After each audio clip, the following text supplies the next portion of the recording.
Hello বন্ধুরা, আজকের প্রশ্নবিচিত্রা school 1 করব আমরা।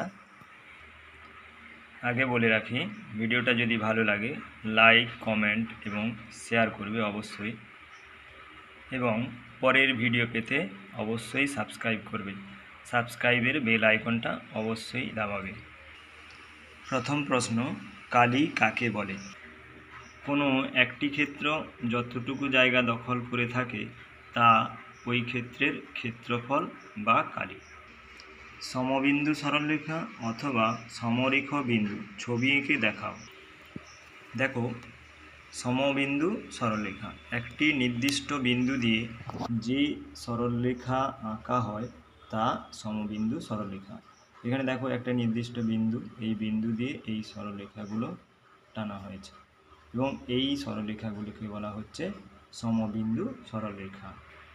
আবার সমরেখ বিন্দু, 3 বা 3-এর বেশি বিন্দু যারা একই সরলরেখায় আছে তারা সমরেখ বিন্দু। এখানে দেখো, এখানে 3টে বিন্দু অথবা এর চেয়ে বেশি বিন্দু এই সরলরেখাটায় আছে, তাই এই 3টে বিন্দু বা তার বেশি হলে তাদের বলা হতো সমবিন্দু সরলরেখা।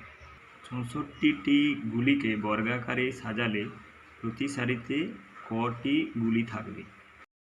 এর অর্থ হচ্ছে 64কে বর্গমূল করতে হবে। দেখো, 64কে বর্গমূল করেছে, 2 হয়েছে, তাহলে রুট ওভার 64, তারপর রুট ওভারের মধ্যে 2 লিখলাম এবং 2টি 2-এর জন্য একটি করে 2 নিলাম, তাহলে বেরিয়েছে কত? 8। অতএব তাহলে প্রতি সারিতে 8টি গুলি থাকবে। এরপরে দেখো, বদমাসে বিয়ের অর্থ কী? এটি কয় প্রকার? বদমাসে বিয়ের অর্থ হচ্ছে ব্র্যাকেট। 3 প্রকার: first bracket, second bracket, third bracket. দেখো, 3-এর 5-এর সমান মাপের ভগ্নাংশ মানে 3-এর 5কে উপরে লবে এবং হরে সমান সংখ্যা দিয়ে গুণ করলে যেটা পাবো 6-এর 10। 6-এর 10 হচ্ছে 3-এর 5-এর সমান মাপের একটি ভগ্নাংশ। আবার 3-এর 5কে উপরে 3 এবং নিচে 3 দিয়ে গুণ করলে 9-এর 15। 9-এর 15 3-এর 5-এর সমান মাপের একটি ভগ্নাংশ। 10 টাকা 1 পয়সা সমান কত টাকা? দেখো, 10 টাকাকে আগে পয়সায় পরিণত করতে হবে। 10 গুণিতক 100 যুক্ত 1 পয়সা আছে, তাহলে 1000 পয়সা যুক্ত 1 মানে 1001 পয়সা। 1001 পয়সাকে 100 দিয়ে ভাগ করলে কী হবে? তাহলে 2টো শূন্য আছে, তাহলে দশমিক 2 ঘর দিকে ডান দিক থেকে 2 ঘর আগে বসবে। তাহলে দেখো 1 2 ঘর আগে বসেছে, তাহলে 10 টাকা 10.01 টাকা। দেখো, এবার হচ্ছে 2-এর ক, সরল করো, তাহলে এটা সরল করো। সরল দেখো, এখানে গুণ আছে আর ভাগও আছে, তাহলে আমরা এখানে কি করব? যদি কোনো সরলে গুণ আর ভাগ থাকে তাহলে আমরা প্রথম দিক থেকে করে যাব। প্রথম দিকে গুণ থাকলে গুণ করব, প্রথমে ভাগ থাকলে ভাগ করে যাব, ঠিক আছে? এখানে যে ভাগ আগেই করতে হবে তার কোনো মানে নেই। তাহলে প্রথমে 6 5 30, 30 গুণিতক 4, বাকিটা থাকবে।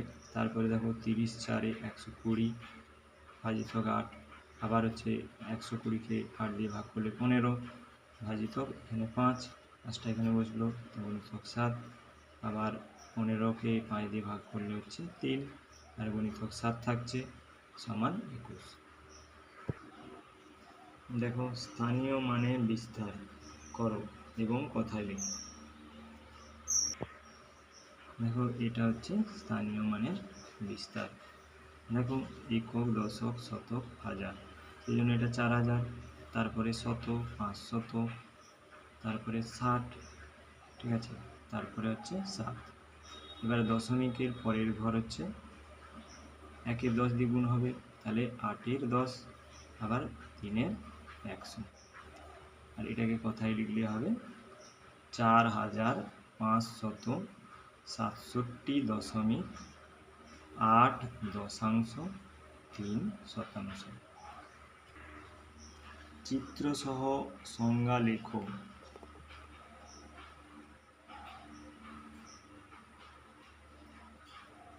সমান্তরাল সরলরেখা।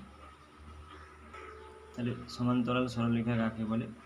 একই সমতলে অবস্থিত দুই বা তার বেশি সরলরেখা যদি তারা পরস্পর মিলিত না হয় সেই সরলরেখাগুলিকে সমান্তরাল সরলরেখা বলে। দেখো এখানে এরকম একটা ছবি আঁকবে, এগুলো মিলিত হয় না।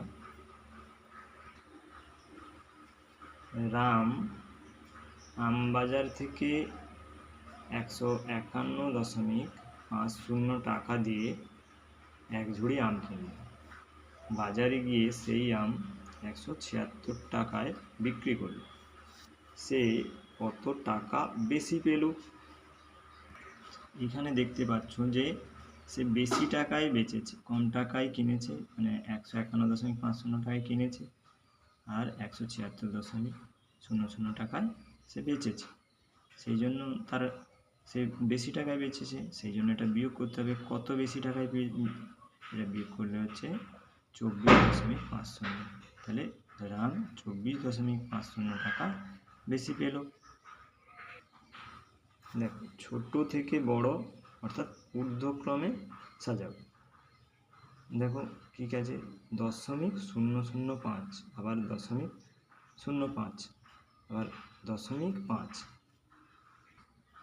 আচ্ছা, এর মধ্যে ছোট এটা, কারণ কি আমি দশমিকের পর যদি সংখ্যা দেখি তিনটের মধ্যে দেখো এটা দশমিকের পর 0 আছে, আবার এটাও 0 আছে। এবার এর পরে যদি সংখ্যা দেখি, দেখো 0 এটা দশমিকের পর 0 আছে, এটা দশমিকের পর 0 আছে, তারপরে এটা দশমিকের পর 0 আছে, কিন্তু এটা 5 আছে। তাহলে এই দুটোর মধ্যে এটা বড় হবে। আবার দেখো এই দুটোর মধ্যে যদি দেখো এটা দশমিকের পর 0 আছে, এটা দশমিকের পর 5 আছে, তাহলে এটা বড় হবে। তাহলে ছোট সবচেয়ে এটা হবে, তারপরে এটা হবে, তারপরে এটা হবে। শুভঙ্কর একটি বাঁশের 2/3 অংশ লাল, 1/3 অংশ সবুজ, 8-এর 39 অংশে হলুদ রং করেছে। কত অংশ রং করা বাকি আছে? তাহলে এটা করতে হলে কি বের করতে হবে? তাহলে মোট রং কত হয়েছে বের করতে হবে। তাহলে 2/3, 1/3 আর 8-এর 39 অংশ যোগ করলে কি হবে? কত অংশ রং করেছে বেরিয়ে যাবে। 9-এর 13 অংশ রং হয়েছে। আর আমরা কি জানি, যে কোনো জিনিসের সম্পূর্ণ অংশ সমান 1 অংশ। তাহলে বাকি আছে কত? তাহলে 1 থেকে বিয়োগ করতে হবে যেটা রং হয়েছে। তাহলে 1 বিযুক্ত 9-এর 13, এটা বিয়োগ করলে কত হবে? 4-এর 13 অংশ, অর্থাৎ 4-এর 13 অংশ রং করতে বাকি আছে। একটি বর্গক্ষেত্রের একটি বাহুর দৈর্ঘ্য 13 মিটার, অপর একটি আয়তক্ষেত্রের প্রস্থ বর্গক্ষেত্রটির বাহুর দৈর্ঘ্যের সমান এবং দৈর্ঘ্য তার প্রস্থর থেকে 7 মিটার বেশি। বর্গক্ষেত্র এবং আয়তক্ষেত্রের ক্ষেত্রফল নির্ণয়। আচ্ছা, এখানে ছবি থেকেই তোমরা বুঝতে পারছো। দেখো এই যে বর্গক্ষেত্রের একটি বাহু এই আয়তক্ষেত্রের প্রস্থের সঙ্গে সমান। আবার কি বলেছে? আয়তক্ষেত্রের দৈর্ঘ্যটা তার প্রস্থের থেকে 7 মিটার বেশি। তাহলে এর প্রস্থ কত? এই বর্গক্ষেত্রের একটি বাহু যদি 13 হয়, তাহলে আয়তক্ষেত্রের প্রস্থটা 13 মিটার হবে। এবার সেই 13 মিটারের চেয়ে 7 মিটার বেশি দৈর্ঘ্য, তাহলে 13-র সঙ্গে 7 যোগ করতে হবে। তাহলে আয়তক্ষেত্রের প্রস্থ 13 মিটার, তাহলে দৈর্ঘ্য প্রস্থ যুক্ত 7 মিটার, মানে 13 যুক্ত 7 মানে 20 মিটার হচ্ছে। তাহলে এবার দেখো কি বলেছে, বর্গক্ষেত্রের ক্ষেত্রফল কী হবে? তাহলে বর্গক্ষেত্রের ক্ষেত্রফল 13 আর গুণিতক 13, বাহু গুণিতক বাহু, তাহলে 169 বর্গমিটার। আর আয়তক্ষেত্রের ক্ষেত্রফল কী হবে? দৈর্ঘ্য গুণিতক প্রস্থ, দৈর্ঘ্য কত? 20 মিটার, প্রস্থ কত? 13 মিটার, তাহলে 260 বর্গমিটার। ঠিক আছে, অবশ্যই এটা লিখতে হবে যে বর্গমিটার, ক্ষেত্রফল মানে বর্গমিটার অবশ্যই লিখবে, নাহলে এখানে কিন্তু অসুবিধা। শুধু মিটার লিখলে কিন্তু, একক ভুল হলে কিন্তু নাম্বার কাটা যেতে পারে। সরল রেখাংশ এবং রশ্মির মধ্যে তুলনা করো। দেখো তাহলে সরল রেখা কি এর কোনো প্রান্তবিন্দু নেই, আর এটা পরিমাপ করা যায় না। আর সরল রেখাংশ এর দুটি প্রান্তবিন্দু আছে, মানে রেখাংশ মানে কি দুদিকে প্রান্তবিন্দু থাকবে, আর এটা পরিমাপ করা যায়। রশ্মি একদিকে প্রান্তবিন্দু আছে আর একদিকে প্রান্তবিন্দু নেই, তাহলে রশ্মি কিন্তু পরিমাপ করা যায় না। ধন্যবাদ এটা দেখার জন্য। তোমরা অবশ্যই এটা সাবস্ক্রাইব করবে।